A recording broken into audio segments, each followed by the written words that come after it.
di jantung Everglades. 95% mamalia kecil lenyap saat ular piton Burma berkembang biak hingga ribuan. Taktik-taktik putus asa Florida terus gagal sampai para ilmuwan melepaskan kelinci robot untuk mengakali penyerbu yang tak terkalahkan. Tapi kejutan sesungguhnya bukan apa yang dipancing mesin-mesin ini atau bahkan bagaimana rencana itu runtuh. Ini adalah efek gempa susulan yang menulis ulang perang untuk alam liar. Inilah bagaimana krisis piton paling aneh di Florida berubah menjadi sesuatu yang tidak dilihat siapapun akan datang. Ekosistem yang runtuh. Di lebih dari 1,4 juta hektar, Everglades dulunya dipenuhi kehidupan. Kelinci rawa berlari menembus rumput gergaji. Kucing hutan dan rubah berburu saat senja. Burung-burung memenuhi langit. Dan panther mengintai dari bayang-bayang. Tapi kedatangan ular piton Burma mengubah segalanya. Dilepaskan ke alam liar, sering oleh pemilik hewan peliharaan, ular-ular ini menemukan tempat berburu yang sempurna. Tanpa predator alami dan pasokan, mangsa yang stabil, jumlah mereka meledak. Hari ini, ahli biologi memperkirakan antara 100.000 dan 300.000 piton merayap melalui lahan basah. Dalam kurang dari 2 dekade, konsekuensinya sangat mengejutkan. Survei mamalia menceritakan kisah dalam angka yang brutal. Di beberapa area, hampir setiap rakun, oposum, dan kelinci telah menghilang. Para peneliti mendokumentasikan penurunan 11% populasi mamalia kecil di dalam Taman Nasional Everglades. Bahkan hewan yang lebih besar seperti rusa dan kucing hutan telah menjadi pemandangan langka. Efek riak meluas jauh melampaui kelinci yang hilang. Panther yang sudah terancam punah sekarang berjuang untuk menemukan makanan. Burung hantu dan elang kehilangan mangsa mereka. Keseimbangan ekosistem yang dibangun selama ribuan tahun terurai dalam hitungan tahun. Dampak piton tidak terbatas pada mamalia. Mereka memakan burung, telur, bahkan buaya. Kamuflase mereka membuat mereka hampir tidak terlihat di rumput tebal dan akar yang kusut. Malam atau siang mereka bergerak tanpa terlihat, menyerang dengan kecepatan dan menelan mangsa utuh. Predator tradisional tidak punya pertahanan.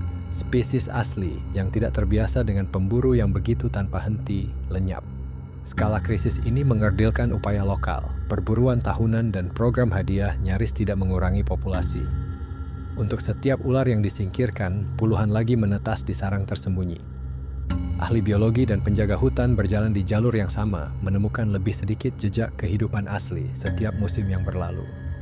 Everglades, yang dulunya pameran keanekaragaman hayati, sekarang bergema dengan keheningan di tempat-tempat di mana rantai makanan telah runtuh. Tantangannya bukan hanya tentang angka, ini tentang deteksi.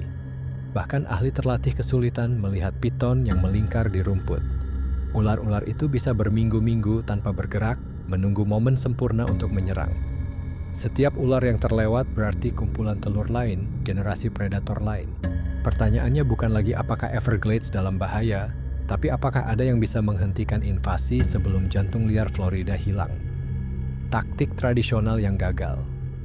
Pada tahun 2025, tantangan piton tahunan Florida menarik hampir 1.000 pemburu dari 30 negara bagian. Acara ini menjanjikan hadiah besar dan berita nasional. Tapi setelah 10 hari dan ratusan mil pencarian, hitungan resmi hanya 294 piton Burma yang disingkirkan. Untuk semua tenaga kerja dan publisitas, hasilnya hampir tidak menggores permukaan. Dengan perkiraan populasi ratusan ribu, setiap ular yang ditangkap adalah setetes air di gelombang yang terus naik. Penyelenggara berharap bahwa crowdsourcing perburuan akan membuat perbedaan. Para pemburu berangkat sebelum fajar, mengarungi rumput gergaji, menghadapi panas, nyamuk, dan ancaman konstan ular tersembunyi. Beberapa membawa parang, yang lain mengandalkan mata tajam dan pengetahuan lokal. Tapi Everglades adalah labirin air dan rumput, dan piton bisa tidak terdeteksi selama berbulan-bulan. Bahkan dengan hadiah uang tunai yang dipertaruhkan, sebagian besar peserta pulang dengan tangan kosong. Tantangan itu menjadi ritual tahunan, tapi tidak pernah menjadi solusi. Pengelola satwa liar juga bereksperimen dengan anjing pendeteksi, berharap hidung anjing mungkin berhasil di mana mata manusia gagal. Anjing-anjing yang dilatih khusus menyisir tanggul dan tepi kanal, mengendus aroma ular di sarang mereka. Uji coba awal menunjukkan janji dalam pengaturan terkontrol, tapi luasnya lahan basah terbukti luar biasa. Vegetasi lebat, tingkat air yang berubah, dan kemampuan luar biasa ular untuk menghilang membuat hasil konsisten tidak mungkin. Tidak ada catatan resmi untuk anjing-anjing tertentu atau hitungan mereka, dan program ini kesulitan untuk berkembang melampaui demonstrasi terisolasi. Masalah inti selalu sama, menemukan ular sebelum mereka berkembang biak. Setiap piton yang terlewat berarti puluhan telur tersembunyi jauh di rawa.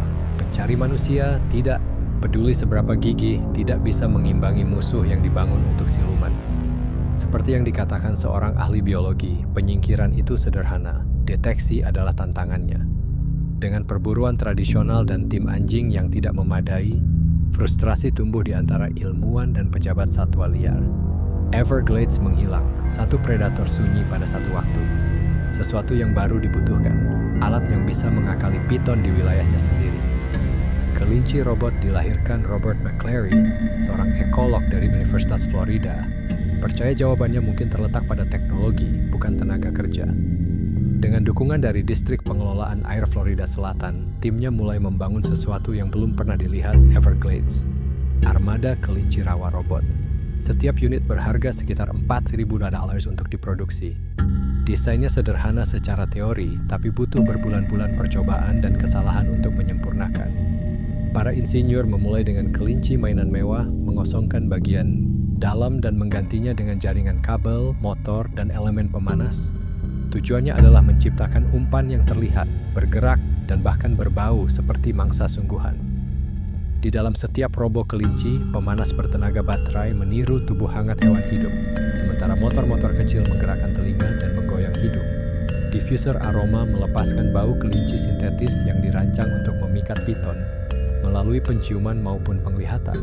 Panel surya di punggung menjaga umpan tetap berjalan siang dan malam. Kamera onboard dan sensor gerak mengawasi tanda-tanda ular, mengirim peringatan instan ke peneliti bermil-mil jauhnya. Sistem bahkan bisa mengunggah klip video kapanpun piton mendekat, memberikan ilmuwan jendela langka ke dalam perilaku predator. Pada musim panas 2025, Sahcat 20 robo kelinci telah dikerahkan di seluruh lahan basah. Mereka tersebar di pinus dan sepanjang jalur permainan masing-masing penjaga sunyi di rumput. Investasinya besar, tapi bagi ilmuwan seperti McClary, janji untuk akhirnya mengakali piton membuatnya sepadan dengan setiap dolar. Tim lapangan berharap kelinci mekanis ini akan berhasil di mana mata dan hidung manusia gagal, membalikkan keadaan melawan musuh yang tak terlihat. Kekacauan di lapangan. Dalam beberapa minggu setelah pengerahan, eksperimen ini bertabrakan langsung dengan ketidakpastian liar Everglades. 9 kelinci robot menghilang atau tergeletak dalam potongan-potongan. Panel surya mereka hancur dan sirkuit terekspos. Pelakunya bukan hanya piton, buaya yang tertarik oleh aroma dan kehangatan merobek umpan dengan kekuatan brutal. Catatan lapangan merekam satu pagi ketika 3 unit menghilang dari pinus yang sama dalam semalam. Hujan dan banjir melumpuhkan 5 unit lagi, menyebabkan korsleting baterai dan membakar umpan kamera. 1 unit yang dilacak GPS berakhir setengah mil ke hilir, cangkangnya tertusuk dan sensornya mati. Kerugian menumpuk dan masa depan proyek tampak tidak pasti. Kemenangan tak terduga, tapi robot-robot yang babak belur sudah melakukan pekerjaan mereka. Setiap unit yang rusak meninggalkan harta karun berupa lock sensor dan file video. Ribuan catatan bertanda waktu yang menunjukkan persis kapan dan di mana piton mendekat. Tim AI Universitas Florida turun tangan memasukkan data ini ke dalam model pembelajaran. Pola muncul di peta digital, koridor sempit aktivitas piton berulang, yang dijuluki jalan raya piton oleh para peneliti. Rute-rute ini melintasi rawa dengan cara yang tidak ditebak siapapun. Pemburu veteran dipersenjatai dengan peta panas baru menyebar ke titik-titik panas yang teridentifikasi. Hanya dalam 1 bulan, mereka menyingkirkan lebih banyak piton daripada seluruh tahun sebelumnya. Angka-angkanya menghancurkan setiap rekor sebelumnya. Untuk pertama kalinya, rasanya seperti para pemburu selangkah di depan. Kelinci mekanis, meskipun babak belur dan rusak, telah mengubah serangkaian kegagalan lapangan menjadi kampanye penyingkiran piton paling efektif dalam sejarah Florida. Penutup, pertempuran yang berlanjut. Jumlah piton masih melonjak di Florida dengan titik-titik panas baru terungkap setiap musim. Saat AI dan taktik berbasis data membentuk ulang pertempuran, Masa depan Everglades tergantung dalam keseimbangan. Spesies invasif tidak pernah menunggu. Begitu juga mereka yang berjuang untuk melindungi apa yang tersisa. Alam beradaptasi. Begitu juga kita harus